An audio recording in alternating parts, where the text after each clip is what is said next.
pensée de la parole de Dieu. C'est vrai, quand on vient de sortir des études, c'est un peu stressant. C'est la deuxième fois que je prêche. Et vous savez, j'ai pas envie que vous écoutiez l'étudiant qui va vous parler. J'ai envie que vous écoutez ce que Dieu a à vous dire. Parce que c'est Jésus qui va vous parler. Parce que la parole, elle nous dit ça. Elle dit que la parole ne revient jamais à elle sans avoir fait son effet dans les cœurs. Voilà, merci Seigneur. Je vais demander à Freddy qui me présente devant Dieu. Oui, Seigneur, nous voyons aussi à ta parole. Et ce soir encore, à ton messager, tu vas parler. Le soir, puisse être attentif et saisir le mot qui vient du ciel. Bénis ton messager, Seigneur, appelle-lui sa méditation et que les cœurs soient vivants touchés. C'est ton désir, c'est ta volonté, c'est que tous les hommes soient sauvés. Qu'il soit ton instrument dans cette soirée, Seigneur, et que toute la gloire te revienne à ton nom. Amen. Voilà, merci Seigneur.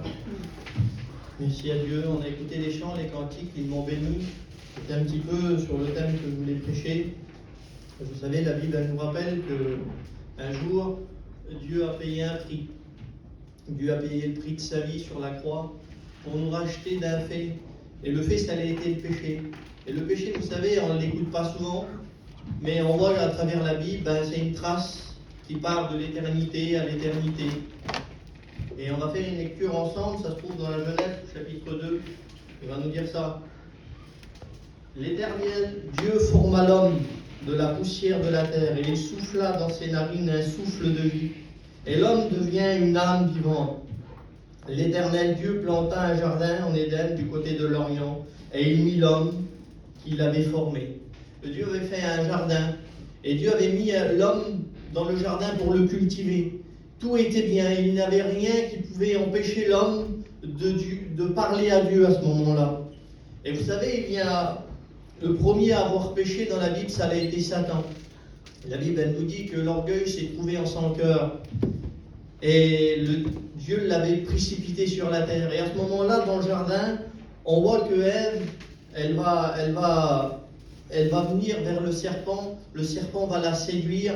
Dieu avait donné une ordre dans la Bible, il va dire, tu pourras manger de tous les arbres de ce jardin, mais l'arbre de la connaissance du bien et du mal, tu n'en toucheras pas. Et vous savez ce que Ève avait fait? Le serpent l'avait séduit, et elle avait succombé au serpent. Et il avait donné le fruit de l'arbre défendu à Ève et à Adam. Et le péché, à ce moment-là, est entré dans le monde. Et j'aimerais faire une autre lecture avec vous. C'est la Genèse, au chapitre 3, verset 7. Il va dire ces mots. Les yeux de l'un et de l'autre s'ouvrirent. Et à ce moment-là, on voit qu'ils se rendent compte de leur état de péché. Ils ne savaient pas auparavant qui ils étaient eux. Ils connaissaient Dieu, ils parlaient avec Dieu. Et à ce moment-là, leurs yeux s'ouvrirent sur le péché. À un moment donné, au chapitre 8, il va dire, alors il se cacha. Mais pourquoi on se cache? À ce moment-là, le péché était entré dans le monde. Et on voit que Adam et Ève ont fait tomber toute la race humaine dans le péché. Le péché, réellement, qu'est-ce que c'est? C'est une séparation avec Dieu. Le péché, ce qui en découle, c'est ça.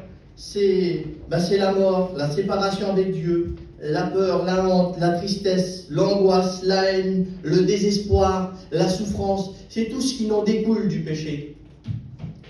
Et puis l'homme, il était pécheur. Et le péché, vous savez, il nous mène à la mort. Il n'y avait aucune solution pour l'homme. L'homme, on aurait pu faire tout ce qu'on voulait, mais il n'y avait pas de solution. Il y a un verset qui nous dit ces mots, ça se trouve dans Isaïe 59, il va dire ces mots. Ce sont vos péchés qui vous cachent ma face. C'est ce qui mettait une inimitié entre nous et Dieu, c'était nos péchés.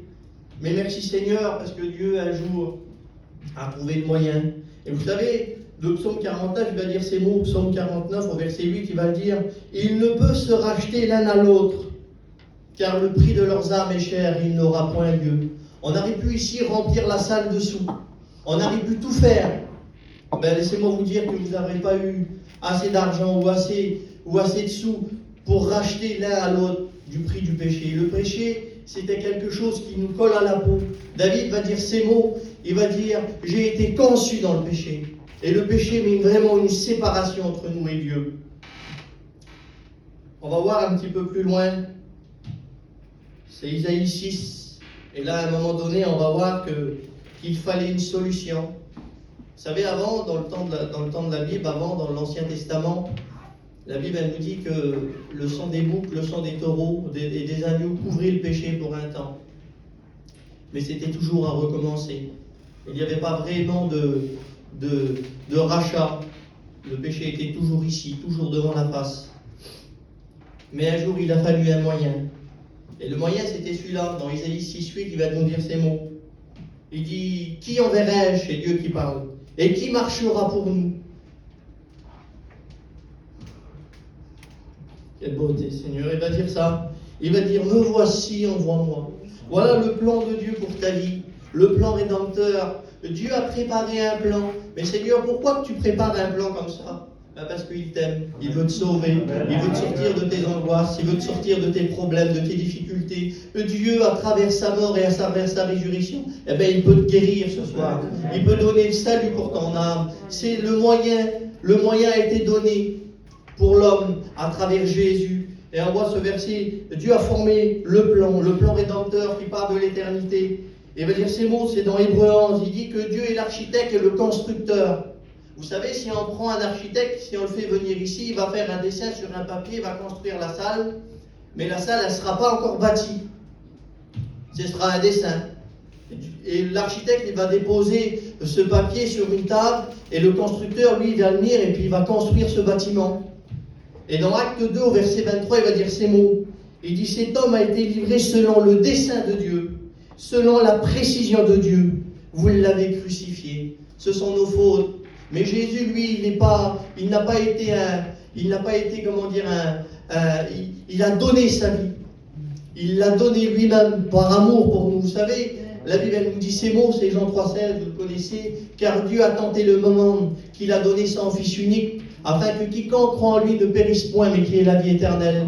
Vous savez, une preuve d'amour, c'est pas dire je t'aime sur quelqu'un. C'est pas ça. Une preuve d'amour, c'est une action. C'est quelque chose qu'on fait. Et Jésus l'a prouvé. Matthieu 20 au verset 28 va dire ces mots. C'est ainsi que le Fils de l'homme est venu, non pour être servi, mais pour servir. Et il a donné sa vie comme la rançon de beaucoup. Job 33 va dire ces mots. Il dit, j'ai trouvé une rançon. Et j'aimerais te dire que le prix que Dieu a payé pour ta vie, vous n'avez pas été à racheter d'une vaine manière de vivre. La Bible va nous dire ces mots. Mais par le sang précieux de Jésus. C'est incroyable. Quelle beauté, Seigneur. Vous voyez pas le plan rédempteur pour nos vies, pour le salut. Un petit peu plus loin, on va voir ce mot. Il dit Romain, il dit que nous étions esclaves du péché. C'était quelque chose qui nous gouvernait. On ne pouvait pas sortir de la main du péché. Et Jésus est venu. Jésus a accompli le salut pour nos vies, à travers la mort et la résurrection. Et le salut, ça veut dire ces mots. Le salut veut dire délivrance, libéré. Ça y est, on n'est plus esclaves à ce moment-là. Dieu nous a libérés. Nous sommes délivrés. Nous avons été libérés du péché. Mais par contre, vous savez, il y a une condition. Parce que la Bible, elle est au conditionnel aussi. Dieu a fait le plan rédempteur pour nos vies. Nous étions pécheurs. Dieu est venu dans le monde. Il a ôté le péché. Mais il y a une condition aujourd'hui, si tu veux l'accepter. La condition, c'est ça. Romains 10, au verset 9, va dire ces mots. Si tu confesses de ta bouche le Seigneur Jésus, et si tu crois dans ton cœur que Dieu l'a ressuscité, tu seras sauvé. Et j'aimerais finir avec le verset, c'est dans Acte 4, au verset 12, il va dire ça. Il va dire ces mots. Il n'y a de salut en aucun autre, car il n'y a sous le ciel aucun autre nom qui a été donné par les hommes, par lequel nous devrions être sauvés. Le seul nom qui va nous sauver, c'est Jésus. Le seul qui peut te donner le salut, c'est Jésus. Le seul qui peut te guérir, c'est Jésus. Le seul qui peut te sortir de tes problèmes, de tes angoisses, de ton désespoir, c'est Jésus. Voilà, que Dieu vous bénisse. Je vais prier pour vous.